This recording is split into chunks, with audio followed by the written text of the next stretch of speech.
It's a Tuesday here in Oxnard as we welcome you back into Cowboys Training Camp Live, presented by American Airlines, alongside Isaiah Stanback. I'm Kyle Youmans. Let's not waste any time because we have a special treat for you. What is today, Isaiah? One-on-ones between the receivers and the defensive backs. There's a lot of chirping going on, but you know who's coming from? Who's it coming from? Cornerbacks coach, Mr. Al Harris, secondary coach. He is starting that thing up. He was a talker in his day, Kyle, and he's out here sparking it up today for these one-on-ones. Oh, this is fun. One-on-ones are always an absolute treat, and especially when there's a little competition added in there as well. We're going to start, it looks like, on the right-hand side here as Jose Barbin is going up against D'Angelo Mandel. Or, excuse me, that was Miles Brooks, and Brooks looks to win that battle. I mean, even before the drill started, it was chirping. There was so much chirping. I mean, Al Harris was in release. there, Dak Prescott, here's Simi Fehoko going over the top, and that one was dropped in a bucket. Good route, good ball. Points for the good guys right there. That was Simi Fehoko versus Kelvin Joseph. Simi Fehoko for the win on that one. Cooper Rush got a knuckle punch from Dak Prescott after throwing that ball over the top. Very nicely placed. That one goes underneath to Dennis Houston, or excuse me, Brandon Cooks. I'm going to get that right at some point. That's okay. That's B. Cooks versus Trayvon Diggs. We got a preseason game coming up. I got to get that one right. Brandon Cooks up against Trayvon Diggs on that far side. CD versus, what does that look like? Israel Mukuamu. Yeah. Ooh. CD versus Izzy. Take it high. He wants it all. Little combination. They'll throw a flag. CD sold it. Called defensive holding. And they'll call that one against Israel Mukuamu. He actually had really good position. Israel, he did not need to grab, but he went ahead and did so and got called for it. Dennis Houston over there on the other side. And that one's against Eric Scott. So not the ending to that CD rep that we really wanted. There was going to be a chance. Good throw from Dak right on that front pylon. Yeah. But the holding kind of upended the drill a little bit. Okay. Back to the right-hand side. Jalen Tolbert. Excuse me, nice Ontario Drummond route on Mandel. Really nice route. He didn't have to do much in terms of getting his hands off him. Nashon Wright didn't get it. What was that? Mandel didn't get his hands on him at the line of scrimmage, but he did get his hands on him at the stem of the route. So that got called for the flag. Nice job of putting a foot in the ground and turning back. Ontario Drummond has quietly had a nice camp. It's such a crowded wide receiver room again this year that looks like things may not be going his way. Kavontae Turpin up against Trayvon Diggs, puts his foot in the ground, and he has a nice reception. He did a good on the job. Sideline. Did a good job. He's like using Diggs this. Just kind of let up there, though. He did let up at the end of the route. He did a good job, but I think he was more so focused on getting his hands on him at the line of scrimmage. Turpin was more so concerned with just getting off the ball. Here's Jalen Tolbert. That back shoulder. Not a bad throw, but tough throw to be made. You like to see him finish that play with a great catch because he had a great release, a great stem, ran a great route, didn't finish the play. So all for none on that one. Yeah, Wanye Thomas was who was in coverage that time. Was that Thomas? That was Butler. Butler. Mm-hmm. Kind of hard seeing from across the field. They have their jerseys rolled up too. So here's Dak Prescott. Throwing that one underneath. Tyron Johnson with a grab on Nashon Wright. Yeah, Nashon Wright was able to use his length. And you see Al Harris coaching him up right now, showing him how to use those long arms to hold the receiver at bay. I think Dak would have came off of that one in a real game situation. One of the early camp stars now taking the line of scrimmage, Jalen Brooks, up against Deron Bland, a camp star from 2022. Back end zone, throw to Brooks, and he grabbed it. Oh, my goodness. That was amazing. Not only did he do a good job of getting off the line of scrimmage, he kept fighting, getting his hands off him as Deron Bland tried to pull his way back into the play. Great ball, and then that's how you finish a great route by go ahead and capping it off with a touchdown. Unbelievable catch in the back of the end zone, and it was so much so that Isaiah decided to get in the middle my of the camera. fault. I forget. I get into the game. I'm on this grass. I smell this grass, Kyle. I want to get in there.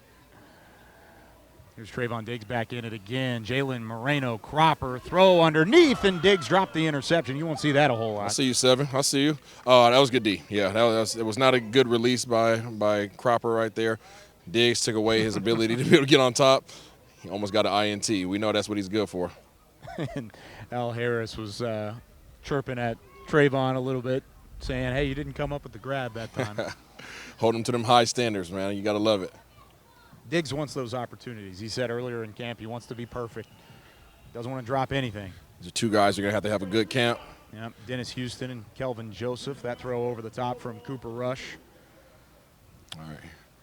What's up? What have you seen so far? How do you like the early looks of this one-on-one period? I like it for the most part. I like the fact that these cornerbacks are coming up and pressing. Kelvin Joseph stepping up to Jalen Tolbert.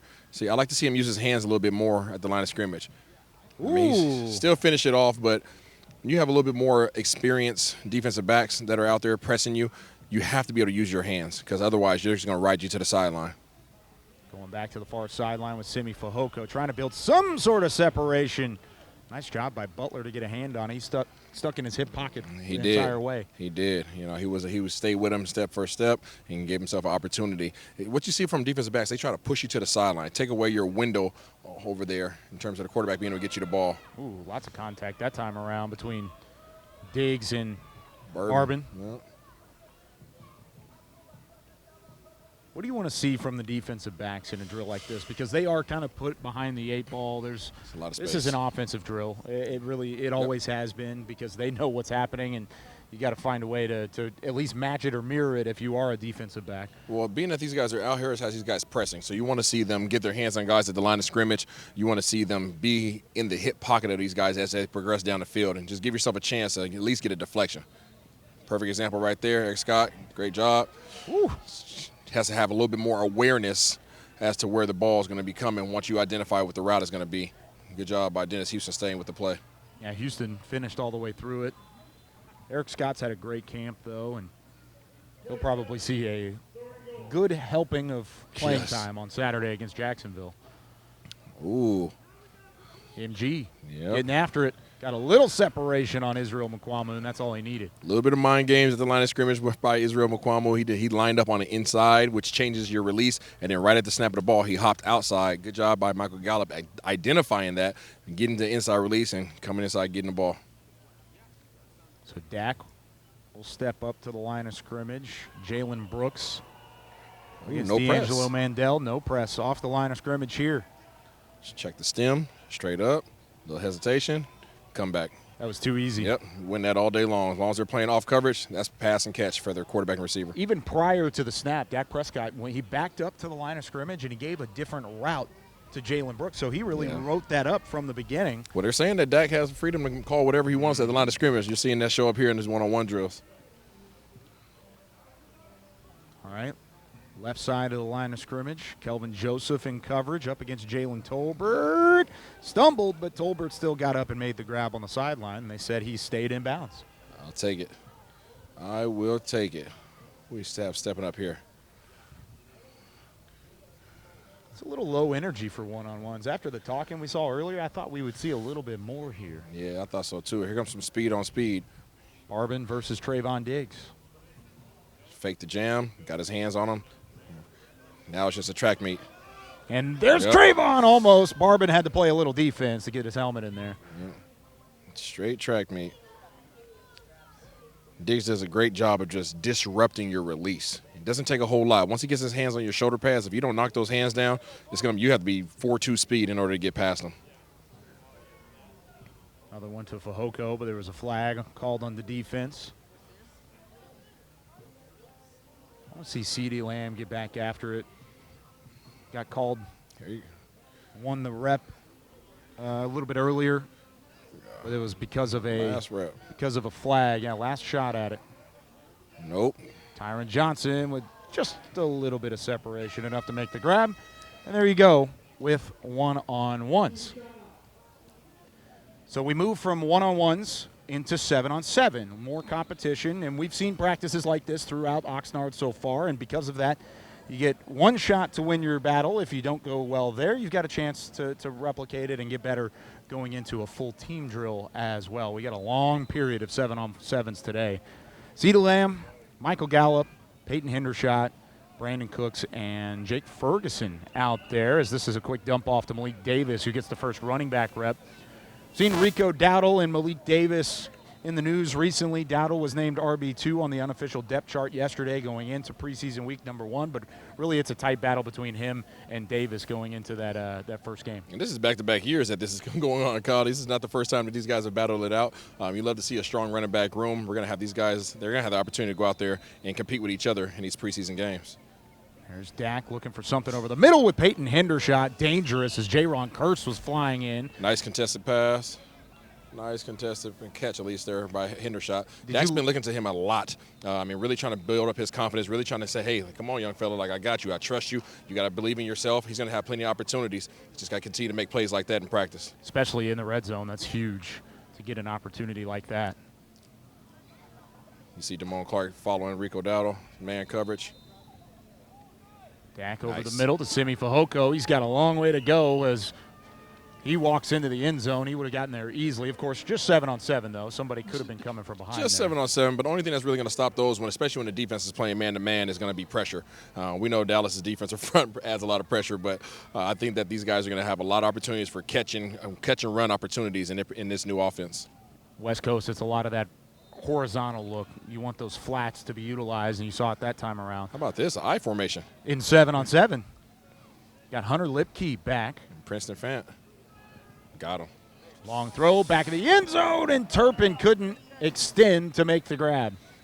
Oh, you want to see him win those. He's doing a great job of getting great releases off the line of scrimmage, using his speed to get open and then get a break at the top. You want to see him reel those in. That would have been a tough catch, but it was a very catchable ball. During individual drills, just a couple moments prior to starting this training camp live, he dropped a couple passes. Yeah. And sometimes Schottenheimer came over and said, auto reset. Auto reset, yep. And he started throwing balls to him to try and get him to reset. He might need another auto correct. It's just been a rough start in terms of holding on. Did Dennis Houston hold on? He did. That was an amazing catch by Dennis Houston. What a dime by Cooper Rush as well. Houston's had a great practice so far. Won a couple of those one-on-one drills and looked good in red zone work as an individual drill early too. Kyle, you're a baseball player, man. That was one of those first base, dig it out type catches. Hey, yeah, there you go. You can't let it touch the ground. Don't let it touch the ground, though. Not in football. You can let it touch the ground in baseball. Yeah, not in football. No scoops in football. Back corner, looking for Tyron Johnson. Got the catch, but he didn't get the feet down. Yeah, and that's really on the quarterback right there. Tyron Johnson did a good job of leaving himself about a 5-yard window to the sideline. Quarterback's job is to put that up and over, drop it in the bucket right at the corner of the pylon. He threw that as if it was a continued go route, knowing that at the end of the end zone was right in front of him. Fun couple reps from the twos. Here are the ones again. Brandon Cooks in the slot with Michael Gallup to his right. Jalen Tolbert to the left. Keep that in mind. McEwen and Davis. That one underneath the Malik Davis is now Van Der Esch has to chase him down. That's the other thing you're going to see a lot, Kyle, in this offense is a lot of quick decisions by the quarterback, and if what you really want isn't there, dump it off to the running back. So the running backs and their ability, as we talk about this RB2 situation, who's going to be able to receive the ball as well, or receive the ball well going into this preseason. CeeDee Lamb back in the fold, so is Kevontae Turpin. Jake Ferguson out there as well. Dak, back of the end zone to Cooks. A nice little stutter step in the back of the end zone for the touchdown grab. You love to see that chemistry building. You love to see that chemistry building. You're going to see a lot of 4-3. So you see CeeDee Lamb's numbers from 2022. He was one of the best slot receivers, had, I believe, top 5 numbers in terms of receiving yards out of the slot. Do you think Brandon Cook's addition allows for some more versatility there? Both guys coming out of the slot, or even just an inside-out game with those two? Yeah, it sucks for your opposing defenses. You're not going to know where these guys are at. That was a little more than a touch-up over the middle. Damone Clark. I think Damone Clark is ready for some games, Kyle. I think so, too. That was Rico Dowdle in there on the offensive end of things. We call that thudding up. Okay, a little friendly, little shoulder. Extra thud. A little tapioca. Put that at the 5-yard line now. All right. Twos are in there. Deuce Vaughn in the backfield. Will Greer in at quarterback.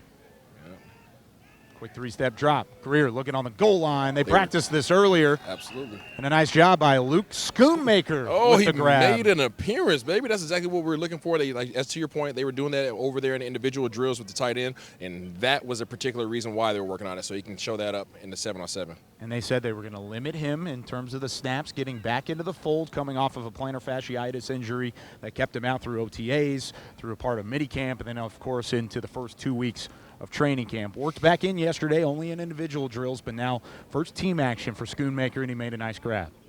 Here's Greer. Now he wants a fade. Back of the end zone. Dontario Drummond just out of reach. And a little bit of push from Kelvin Joseph. Draws the flag. And Kelvin Joseph didn't need to do that. He didn't need to grab at the end of that play, but he did. So in a real game situation, that'll walk his way all the way to the 1-yard line. So as a player, it's easy to get frustrated whenever you get a penalty thrown on you in practice, but it's also more of a learning opportunity. Doesn't hurt you now, but it could certainly hurt you in the future. And it's coaching opportunities. If you're going to make those mistakes, you want them to happen in practice. But obviously, you know, Al Harris and the rest of the group will have an opportunity to really show him, hey, you did a good job for the whole play. Don't make that mistake at the end of it. They put Houston in motion from right to left. That one back in zone, diving and laying out to try and make the grab with Schoonmaker again. They're trying to feed the man. Looked pretty good on the plant and the liftoff, but the throw was still out of reach. Yeah. But you like to see them going towards him, right? You want him to be able to get his confidence and build that up, obviously, as he works his way into this team. That's his ramp-up period, as Coach McCarthy referred to it. The more he can get, the better he'll come along. Ooh, this is going to be fun. 1v1s in the red zone. CD versus Bland in the slot. Ooh, CD put a move on Bland. Can he get some separation? He's going to have to get around. Dak needs some time, and it's still batted away by Bland. And a late flag. I didn't see a whole lot of touching there, though. You know what? I'm an offensive player, Kyle, but I'm going to have to disagree with this holding call on this particular one. Deron Bland did a great job of defending him throughout the rest of the play. Not only at the beginning, but also on the scramble drill. Dak tried to force it in there. I don't know if I agree with the zebra stripes on that one. Credit Bland, because off the line of scrimmage, CD won that battle. Yep. But Bland stuck with it the entirety of that drive. Correct. Or that play, I should say. There's Brandon Cooks. A little communication here on the back end from the defense. After the motion, Dak, back end zone. Ferguson, he got both feet down, but it was just back off of the back line. Great ball. Great ball. Good job by the defense finally passing some stuff off. Ferguson went up there and grabbed it. His toenails weren't long enough on that one, Kyle. Well, he planted in the wrong spot. It was just out of the back line. That was not a bad look from Jake Ferguson. The fact that he held on was impressive in its own right. Little twinkle toes, man. He might have had some dance in his history. Maybe. Wonder what he did up there at Wisconsin. You got a man-on-man right here. Turpin versus McQuamu. That's a fun battle. McQuamu takes his helmet off. That will be a hands to the face. And there's I'm not Tolbert in the back with the catch, but Turpin not happy at the moment. Yeah, that's a hands to the face. Is that it? And that'll be the end of the 7-on-7 period as we got an inadvertent flyover. We have a jet flying over the top of us. That's pretty cool. That's a fighter jet. That's not just a regular jet. No, that is a fighter jet. Wow. Ooh. So plenty of fun had with 1-on-1, 7-on-7. You got a chance to really look at a lot of competition between wide receivers and the secondary. Anything stick out? Just young battles, man. You see the tight end group, Schoonmaker's getting in there, getting some of his first live reps. It was good to see them trying to get the ball to him. Tight ends are going to have an integral part in terms of the red zone as the offense goes forward. Yeah, lots of fun. And competition still be had because a lot of these ones aren't going to see the field on Saturday. So it's a chance for them to really continue to compete and build into that regular season. Yeah, that's why these reps and this competition is so integral in terms of the preseason training camp, because some of these guys won't touch the field until week 1. Yeah, and hey, Isaiah will be on the field. Oh, no, he'll be in the booth. Oh, in the booth. With you? Yeah, with me. How about that? You can catch both of us on Saturday preseason coverage starting at 3 p.m. Central Time with countdown to kickoff. And then Isaiah and I will have the call with Bill Jones, Haley Sutton on the sideline starting at 4 Central Time on CBS 11 and the TV network for the Dallas Cowboys. But for Isaiah Stanback, Alice Lilly behind the camera, I'm Kyle Youmans saying so long here on Training Camp Live on a Tuesday in Oxnard. We'll see you on Thursday. Let's go,